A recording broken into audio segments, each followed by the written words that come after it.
Okay, hi everyone. It's a real honor and a pleasure to be sat here with all three of you right now inside the Norwegian Embassy. Something I didn't think I would be saying for quite a while right now. So it's actually the residence. It's not. It's the next level. It's next level, yes. Where the ambassador lives. Yeah. Right. So gotta get it right. So here in the UK we call that posh. Is what it's called. We call it the same. We also call it posh. Yeah. Amazing. So just going into it, would you all just mind introducing yourself kindly and just talk a little bit about your background and obviously what it is that you're doing? Silje, if you wouldn't mind going first. Yeah, sure. My name is Silje Wergeland, and I am one of the organizers of Beyond the Gates Festival. And I have been part of the festival since the beginning. I also did the former festival called Hole in the Sky. Mm-hmm. And I'm also a singer in a band, and I do a management company. And very short, I think. We stopped there. Amazing. And the band is The Gathering. It's called The Gathering, yes. Excellent stuff. Yeah, amazing. So my name is Kathrine Shepard, but I'm known maybe more as Sylvaine. So I'm the artist on this, Silje is also the artist, but like right now I'm representing the artist side on this couch. I don't arrange any festivals, unfortunately, but I'm a part of the Norwegian scene, basically. Mm-hmm. So basically kind of metal singer-songwriter, if you will. So I have a solo project where I release music, yeah. Amazing. And you're going to be performing tonight as well. That's right, exactly. Yes. And just moments ago you were telling me that even though you're playing an acoustic guitar, you're still going to do the screaming stuff as well. Hell yeah. That's amazing. I love that. and as I was saying, only in a Norwegian setting you could do something like that and get away with it. Probably. Although we have gotten away with it in other instances too. But yeah, that's true that it feels more natural to do it in a Norwegian setting. Yeah. More at home. Exactly, yeah. Amazing. Except our weird side too. Yeah. I love it. Runar? Yes, my name is Runar Pettersen, and I'm the head of press of Inferno Metal Festival in Oslo. Mm-hmm. And of course, Inferno has been going on since 2001, so we have a lot of experience. I'm also a journalist in Scream magazine, and singer and the guitarist of The Devil's Rejects. That's right. And I was actually lucky enough to be involved with a couple of the panels that you guys have got going at Inferno. I'll be doing the Metal in the Middle East one coming up this year. Yeah, that's right. And I think maybe another one, but that's hush-hush for now. Amazing. So this is obviously a very special gathering, doing something like this. First of all, thank you to you guys for actually allowing us as metalheads to feel an opportunity to feel important coming to a place like this. And obviously there is absolutely no imposter syndrome going on whatsoever. We feel the same. Yeah. But no, it is really amazing, and I think it really speaks volumes of the cultural impact that Norway has for the rest of the world. How do you think that this is kind of perceived by the outside world? Because Norway has a very special place on the map, culturally speaking, at the very least. So could you maybe just share a little bit of your perspective of just how important an event like today actually is?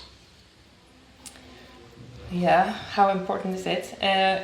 It's kind of a milestone that the embassy or the authorities of the Norwegian government are inviting us to do these kind of things. That's like, you wouldn't have thought that 20 years or 40 years ago at all. That's like next level something. It's very good to have the recognition from the government of Norway that black metal and the history of Norwegian music is so important. Because it's our biggest export, so it should actually be recognized, but it's been kind of a bit shunned, the black sheep of the family, so to speak, for a while. So it's pretty cool that you get the acceptance from also more like official instances like this. I think it brings it into like a more level of seriousness somehow. Yeah. Well, I think we were kind of looked at in a different way many years ago. But after so many years of working in the business and proving that the metal scene has definitely something in it, I think it's about time they also recognize it, to be honest.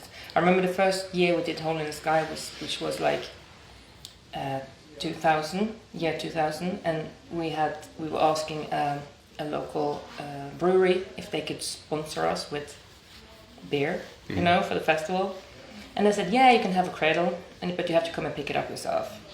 You know, so that's what it was. That's 25 years ago, you know. Yeah. So that's quite a difference from here. And then you can think even further back to 92, 89, 80. Exactly. Yeah, but it would be weird if they embraced the black metal scene in the 90s because that's of true. all the yeah. church burnings and stuff like that. Yeah, it would be like the American government embracing NWA in the 90s, I guess. Yeah. So maybe, yeah. No, but it is really amazing to see that, you know, and like you pointed very correctly, it is Norway's biggest export, you know. And when it comes to music. Yeah. With oil and fish is a bit... Exactly. Might be a bit bigger, but you know, semantics. Like. Well, you know, you also have Alan Walker and Kygo. That's the EDM, so, of course. But. Yeah, but still. Yeah, absolutely. And I think that what's particularly important about that is, you know, I'll speak very briefly just on my own background, you know, just to kind of put perspective how cool and how special it is actually that the Norwegian government is acknowledging black metal in such a way. And I come from Iran originally. I was born and raised there. And obviously the Norwegian export somehow made its way to us over there. So we were listening to everything totally underground, trying to play all that music, but that was completely illegal. Yeah. So not only was it something that was like societally or culturally shunned, it was literally illegal to even practice it. And when I say illegal, it's not just jail time, like it could have been even worse. Yeah. Just to participate in that, you know, and I think that it is very good of the Norwegian government to, I suppose, acknowledge their strength and find where it is that these things are coming from. Because ultimately, one thing that I can say as well is that for me personally, getting introduced to this subculture over there, even though it's so explosive and unadulterated and just raw black metal, even though it is in such a way, what that does is that, especially at an adolescent age, that can allow for you to want to explore life in a different way. You know, it just opens your eyes to things. And, or if you listen to Immortal, it's like, ooh, now I want to go to the trees, you know? Yeah, Nice. Exactly, yeah, which luckily where I come from, we do actually have some of that, you know, so it's not completely thingy, but you know, I think what's good about it is that ultimately it might be a culture that's explosive and dangerous on the front, but down the line it can actually lead to very good paths. You know, you can find yourself at a more, I suppose, a place of cultural independence. I think it's what it can create for, and I think that's really important. Absolutely. Yeah, and I think also the community, you know, that's it. You can compare it maybe sometimes with football, which is like that's true. because you have the uniforms, you know, it's all like that's true. You can kind of we are friends, you know. You can see you like that guy. That's my guy. Like, yeah. I'm like 7 sons with 7 sons. Exactly. Yeah, exactly. Yeah, and I also think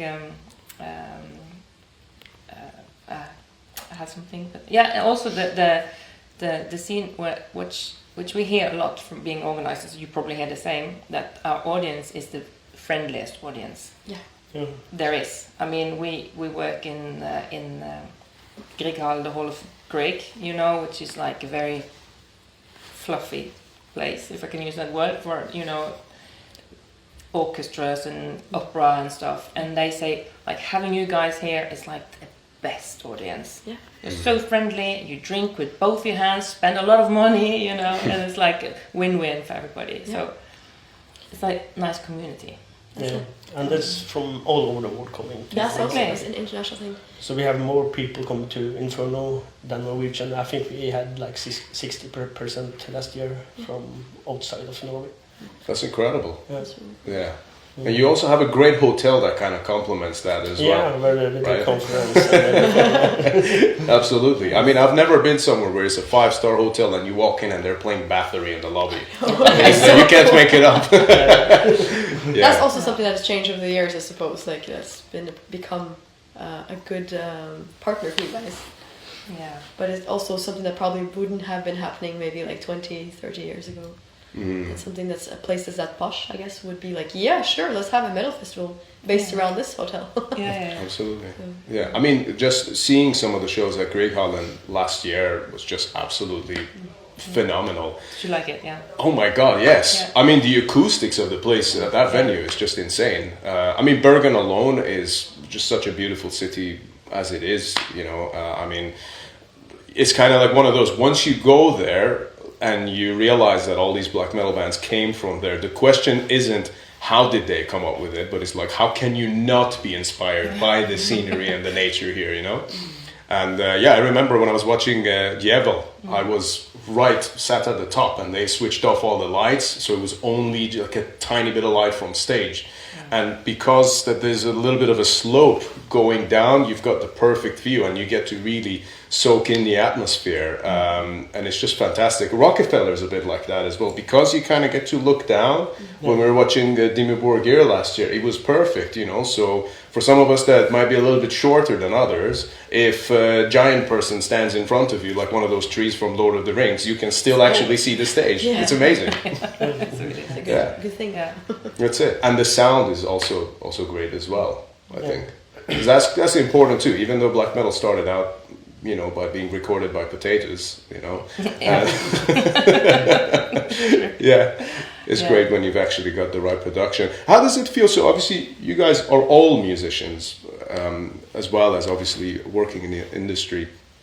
How do you do you feel much of a difference in terms of the Norwegian cultural export when it comes to being a musician as opposed to someone who works with the festivals? You said you also work with the magazines as well? Yeah. Sure. So how do you sort of differentiate the two? Do you feel like it provides you with like more tools to kind of get the message out there, perhaps? Yeah, absolutely. Because the magazine I work for, we started in the 90s, so we are still printed. We're the only printed metal magazine in Norway nowadays, because we have been going on for 35 years. That's and of course it's a big change, because we were selling good back in the 90s, but because now people are on the internet, so different world. Yeah, absolutely. But of course we have to get used to all the new stuff, but things happen so fast now, the social media stuff, then it's new platforms all the time. We have to keep up to date to get out. Absolutely. So I'll ask a question here. So starting with Beyond the Gates, let's say an international audience is watching this right now and they want a reason to attend Beyond the Gates Festival.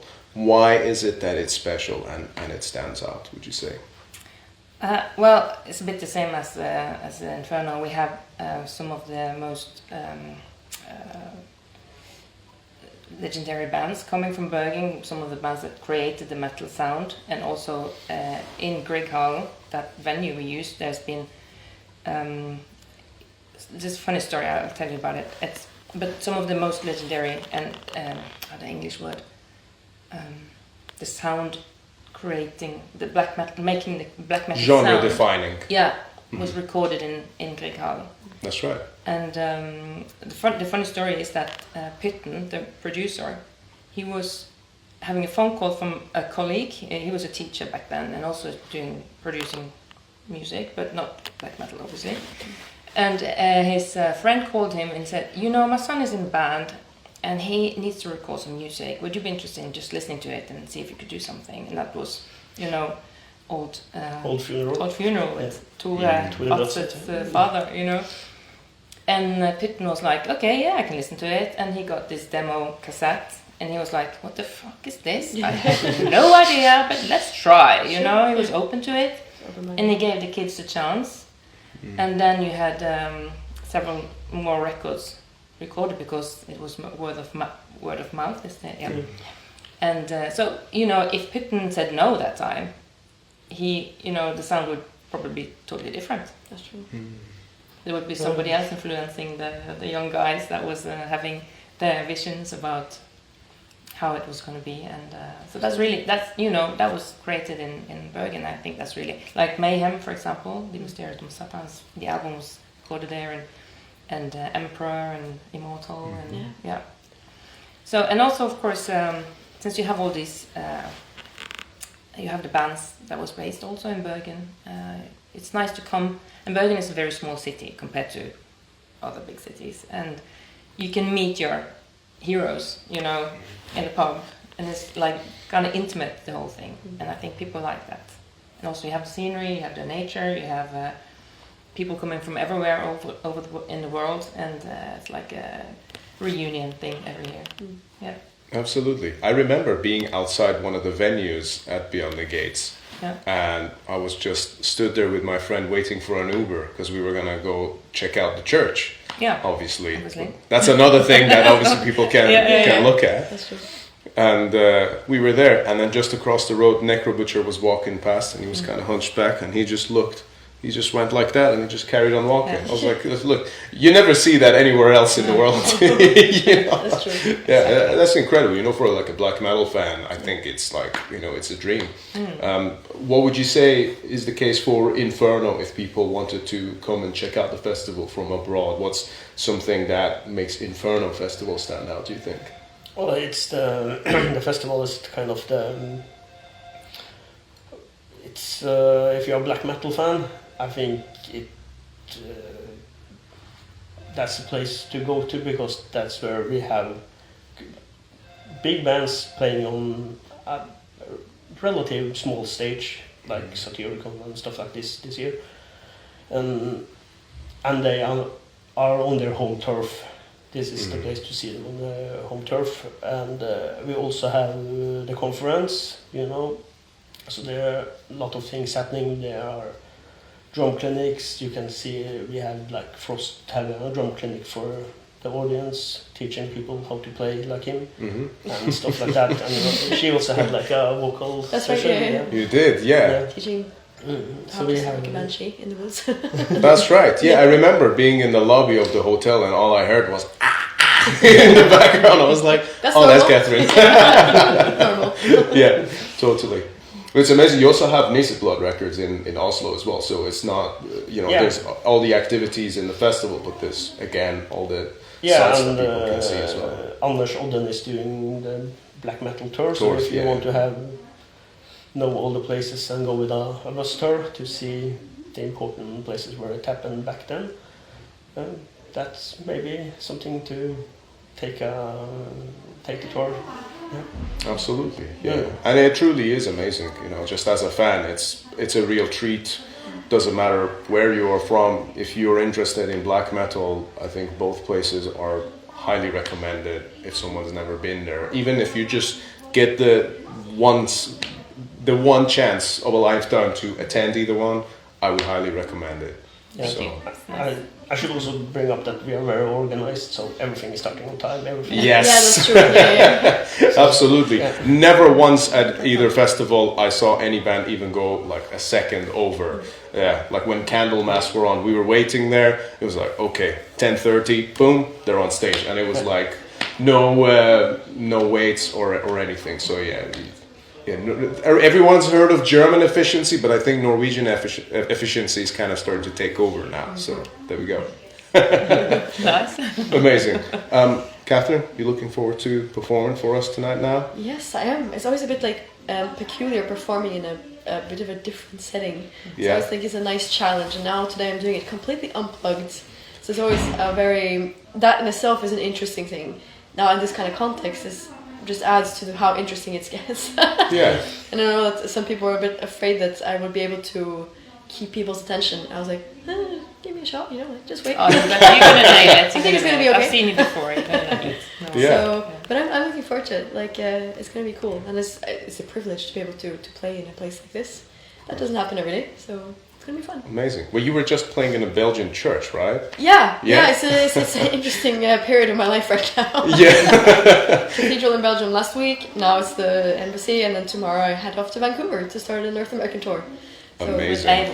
With the Iblis, that's like probably the most famous Faroese artist. she's amazing. So yeah. Amazing. I'm very pleased for you. That's Thank awesome you. to hear. Thank you so Okay. much. Guys, thank you all so much for this you. chat. I really appreciate your time and for sitting down. And again, like I said earlier, for making an average metalhead like me feel important walking through a building like this. So We're all in the same boat here. yes, absolutely. Thank you so much. And to everyone listening to this, be sure to check out Beyond the Gates, Inferno Metal Festival, and Sylvaine. There we go.